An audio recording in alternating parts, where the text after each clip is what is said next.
I mean, mine is 2021.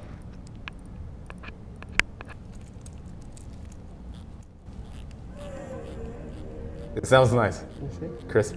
You see? Very nice. And if you bring in that any of those 62, 63. 4-digit Daytonas, Yeah. I think you'll take these two back home.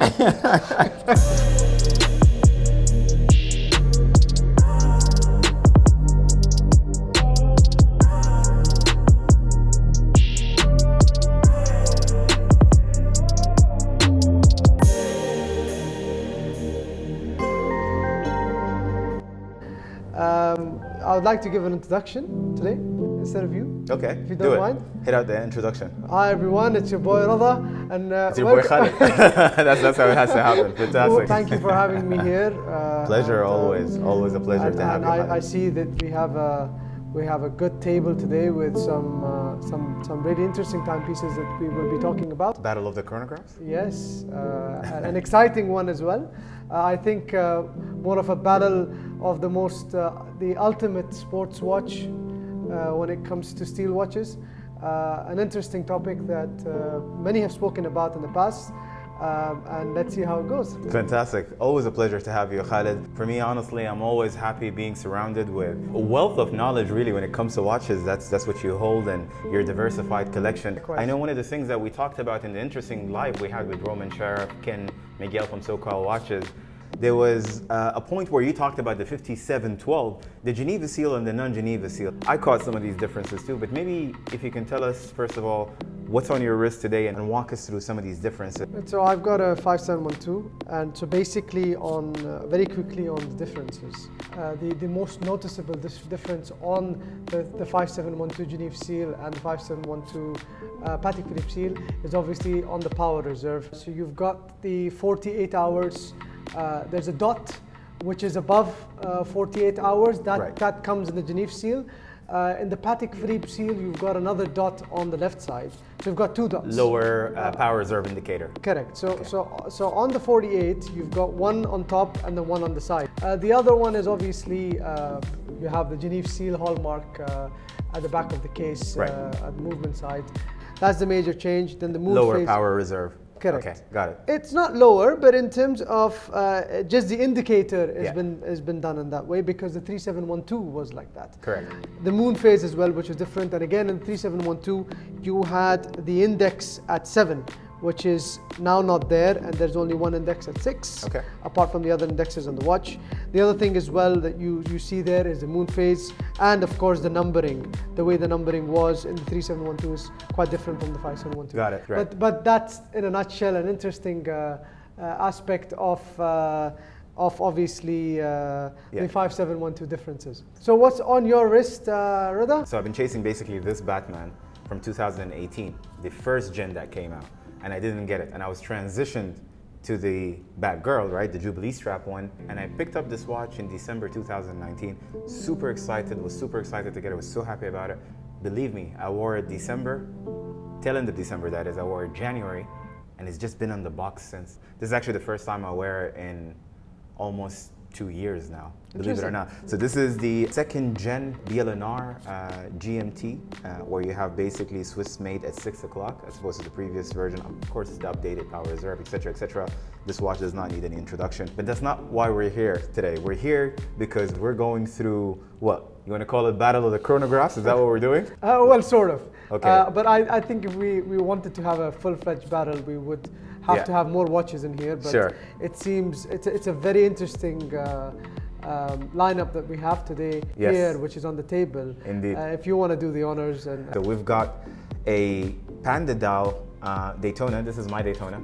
Of course, this is one of the most sought after Rolexes in stainless steel. In attempt to go to the moon at once upon a time, but then it was given to Omega. I'm not really sure if it was because of Omega's history, you know, being experimented with on moon missions before Rolex had actually applied and commissioned the Daytona to go to the moon instead of the Omega. I don't want to go through the specs. Everyone knows what this watch is, of course, but you can tell us, why didn't the Daytona go to the moon? That's what I want to understand. Like, honestly, so much, like, for me, like, I like the slimmer profiles, and this sits better, 38mm 0.5 or something like that. So to me, this is more wearable than the Speedmaster. If you go back and you do look at some of the figures, they do show that Daytona failed the tests alongside Breitling, alongside Longines, and alongside. It didn't fail the test. It did, Okay. and that's what was said. And that Omega kept an accurate time and did not have any problems with the chronograph and so on the testing. There was a testing criteria for that.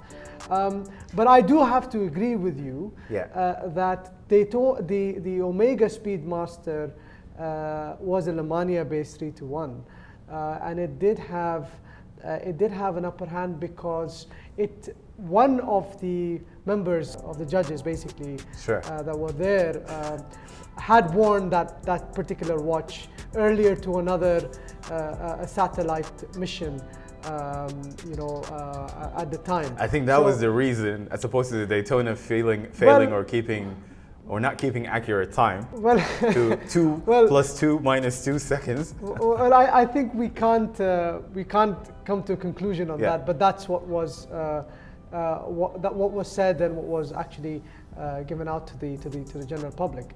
But if you ask me, I think, and a lot of people will disagree, and a lot of people may be upset at what I'm about to say, but to be honest, somebody who loves watches, somebody who is a true horologist, a person that loves horology, and who appreciates the watchmaking basically process from scratch to when they have been assembled. I would say that the Daytona is the most iconic watch, of course, that you can get today. I wouldn't even put it in the league of the Pateks and the APs. I personally feel that the Daytona is the most complete watch. Yeah. If you were to have something like this, you would cherish it, you would keep it. Forget about these market prices that people are talking about. This watch is what made Rolex. I feel that it's a very big statement to make. Especially when a watch like this was being thrown in the bin, and people would not appreciate its aesthetics, its functions. It had a value movement at that time. Correct. And it was a manual wind. It took them time. So they, after the manual wind, they went on to the 16520, where a self-winding Zenith movement, 4030. That's also a sought-after model. Which is a very sought-after model. Obviously, you've got different variations there. The perks that comes with the vintage, Daytonas and Rolex generally. But just to add, and maybe outside of the topic of it being a chronograph or what should have gone to the moon first and what's not, this is good value for money. It really, really is. I mean, I don't know if it's worth the current aftermarket that it's on right now. I don't want to jump into that. But in terms of robustness, in terms of durability, in terms of, like this hitting, I don't know, going under the ground and then coming back again functioning as if nothing happened, this is very good value for money. Like, in my opinion, I'll give that to Rolex all day, over a Patek, over an AP, over any brand, really. It is, and I cannot agree more. As I said, this is, for me, it's one of the most iconic watches. Right. You get somebody coming and saying, the most iconic watch of all time is a Submariner. Right. I do respect that, but I don't think the Submariner is what actually brought this brand up. I think this is what brought the brand up. Agreed. And this is what is being sought after. You look at the Paul Newman's, the Paul Newman's watch selling for $17.8 million. Right. That's when you saw a full-fledged market change. Yeah. Where these pieces started going up the roof. Yeah. Even though they are not vintage. They're present, but that's the effect. Park Paul Newman for a side, even going into something like a 6238 or a 6239, 6238, 6239. So essentially pre-tachymeter on the bezel, then the transitional piece where the tachymeter was on the bezel. That is also hitting its peak right now. These watches were given out as gifts back in the days if you were to go to Rolex and buy a day date or a Datejust. That specific model, the 6238, Yeah, so but look at it now, it's 140,000 euros? So Who would have thought? So the most, I would say, the most important one out of them would be the 6241. Okay. I would say that. Yeah. Again, people may disagree. My favorite is the 6262 exotic dial. Yeah. I also love the 6263 exotic dial, but there's something very important that we need to notice during this period of time. Right. Switzerland. In Switzerland, there was a need and there was an encouragement for these companies to use certain signs in their watches. Today, there are certain Daytonas that come, which are rarer than these normal T-Swiss T ones where you had basically you had tritium being used in the watch. There was two sort of on the sides, there were two signs of sigma. Right. And those sigma dials today are one of the rarest to be seen. Right. And those were basically an indication that there is precious materials like gold, which is being used. Like for instance, the indexes are made out of white gold or so on. And that would give an indication to people that there is precious materials that are being used in watches like this. So you see them in Daytonas, you would also see them in a Nautilus, in Patek. Shout you would out also see them in IWC as well. Yeah. Shout out to Jasper from Amsterdam Vintage Watches, who actually happened to show me the Sigmadial on yellow gold Daytona. Wow. It was actually the only place where I have that opportunity to look at them and experience them. So shout out to Jasper. I'll leave the links in the description down below. But moving on from the Daytona, there is one that I cannot believe is right in front of my eyes right now, in a steel bracelet as well, in my favorite dial color. But before we talk about it, I want to maybe look at the middle watch we have, which is a Breitling. If you can tell us a little bit about that, Khalid. This is the 8806 Davitimer. Yeah. This was made in roughly around the early 1970s. It has a value movement, again a manual wind, a chronograph. I personally think that these watches are worthy for me as a collector. You know, there are other collectors that like more modern watches. I like more vintage watches. I'm more into vintage watches. That's me. The others are different. You know, they like the newer stuff. I like the older stuff. Yeah. This also, if you can see, there is a patina which has been formed. You can see the aging of it. What year is this? Sorry again. This is from the early 70s. Early 70s. If I were to guess, yeah, it would be 1972, 1973. Yeah. And the thing about this particular watch is that it has a logo, sort of like an emblem of the United Arab Emirates, which makes this watch rarer than its sisters, if you like. Right under 12 o'clock, okay. Interesting. Why does it have that emblem?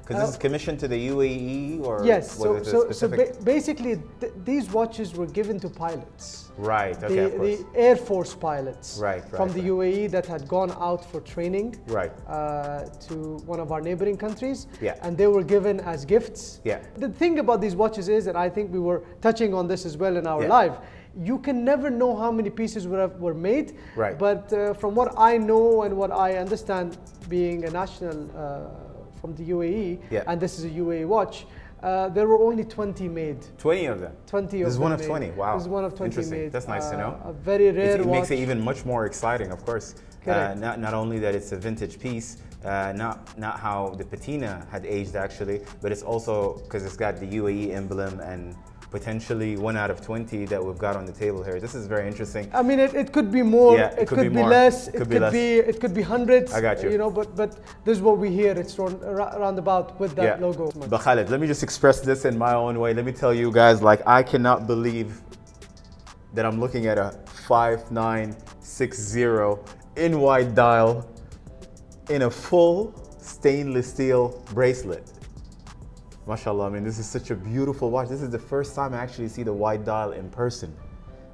Khalid, honestly, like, you know, off camera, you know, I'm not even recording here anymore. I'll take that part out. Would you sell me this? Like, I'll buy it from you right now. No, it's not. No? Come on, man. I'll pay you the premium. No? Even if you pay me, even if you pay me 100%. Even 100%? It's a beautiful watch, man.